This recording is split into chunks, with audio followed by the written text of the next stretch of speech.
மகளே, இன்னைக்கு நம்ம ஸ்லெண்ட்ரைனா ரூம்ல கிராணி கிட்ட இருந்து நம்ம தப்பிக்க ஒரு வேற லெவலான ட்ரிக் தான் மக்களே நம்ம இன்னைக்கான வீடியோல பார்க்க போறோம். சரி, இப்ப சத்தத்தை போட்டு கிராணி வர வச்சிடலாங்க. கிராணியும் வந்தாச்சுங்க. இப்போ நம்ம விடாம சவுண்ட் போட்டுக்கிட்டே இருப்போங்க.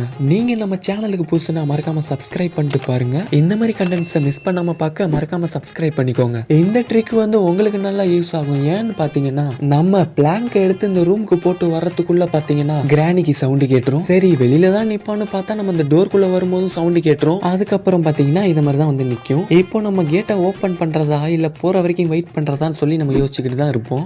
இதுக்கப்புறம் அது மாதிரி யோசிக்க தேவையில்ல. ஏன்னு பாத்தீங்கன்னா அதுக்கு தான் இப்ப நான் ஒரு ட்ரிக் கொண்டு வந்திருக்கேன். கரெக்டா கிராணி இங்க இருக்கும்போது பாத்தீங்கன்னா அந்த கேட்டை ஓப்பன் பண்ணி விட்டுருங்க. இப்போ நான் பண்ற மாதிரி கரெக்டா பண்ணுங்க. அப்பதான் இந்த ட்ரிக் ஒர்க் ஆகும். மெயினா யாரும் பயப்படாதீங்க. கரெக்டா அந்த வீல் சேருக்கு பின்னாடி வந்து சிட் பண்ணிக்கோங்க. இதுக்கப்புறம் கிராணியால உங்களை பார்க்க முடியுமே தவிர அடிக்க முடியாது. ட்ரிக்கை யூஸ் பண்ணி பார்த்துட்டு மறக்காம கமெண்ட் பண்ணுங்க.